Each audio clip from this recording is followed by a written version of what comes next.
you are 12 years old, and in this age you have visited so many countries and so many universities like Mumbai University, Pune University, Harvard and Oxford, and now you are in India. So what do you have find difference between US education policy and India's education policy?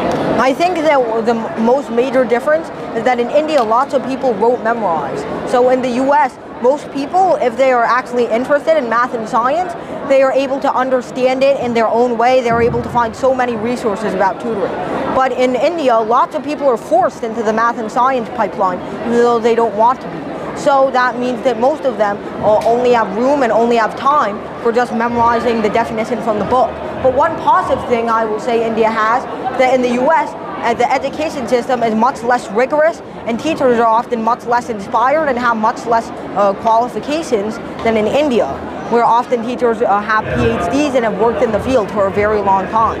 So both education systems have their very big pros and cons. I also want to add one more thing. American as a teacher, I have been teaching in America for a long time. American student has growth mindset and Indian student has fixed mindset in general. That's great. How a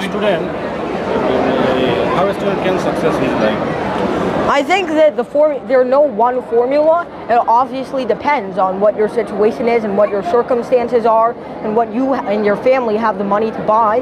I myself have been very lucky to be in the circumstances that I am, because even though we're worse off than a lot of people, we are better off than most people.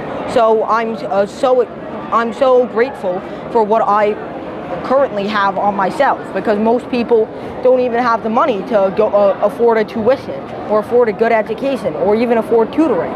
So I think that the recipe to success is different for every person, but if you have the same amount of resources as I've had, then I think that the most consistent strategy is just to always seek help at every step of the way, because you know you can never do anything big all by yourself.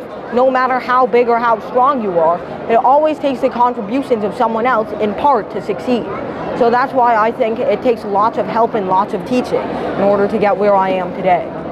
Do you think new Indian education policy may is equivalent to world education policy? So I don't know much about the multi-government's new plan for the education policy, but what I do know is that it will be standardizing education to be on the same system as Western education, especially with 11th and 12th grade now being added to high school. Yes. And while I don't think I can comment on that because it's kind of a minor change, just changes what building students will be going to, if there were any changes in the curriculum to make it more flexible, I think that would be highly needed by many students.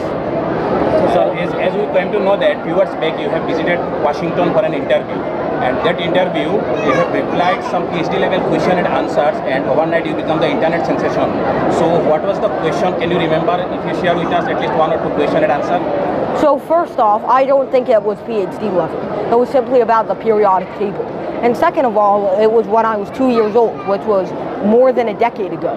So I cannot remember the question, of course, and the records of it I can't find on the Voice of America channel where it was recorded. So, of course, I cannot remember that question on me right now, but surely there's probably an archive of it somewhere on our own channel, Berry Science Lab, which you should visit and subscribe to.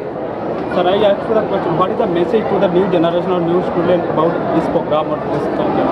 I think that it's always important to actually understand everything behind math and science instead of just memorizing it, because your PhD and your future in math and science requires creativity, because a PhD requires discovery of at least one new thing. No matter how small it is, it has to be something no one has thought of before. So any robotic format is not going to work. You have to actually understand what you're working with and be creative enough, have the creative thinking to utilize and apply those things in order to actually make a new discovery. That's what I think our new generation needs. So as a youngest professor of the present world, we have expectations, so many expectations from you. So, sir, please my answer. How do the students, younger students, develop their mind regarding the science and technology in the present situation? I think that the present situation for younger students and their perspective on math and science is very, very bad. Most of them hate science. Most of them say they're bad at math and science. Most of them say it's for nerds and that's why they don't do it. They just feel like in some way math and science education is not helping them in one way or another.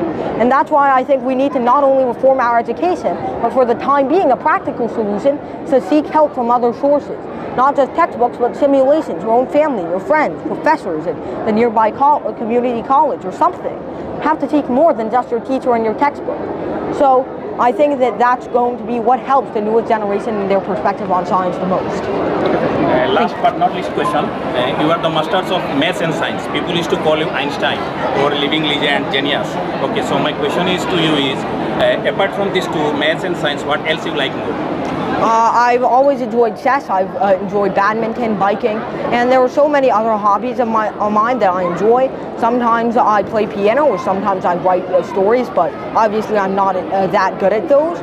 And of course I enjoy video games as any other normal kid does. And for the most part at home, my life is almost like a normal kid, except that at the end of the day I have to make videos and finish my college homework. But apart from that, I feel that I'm not missing out on anything a normal kid would be missing out on.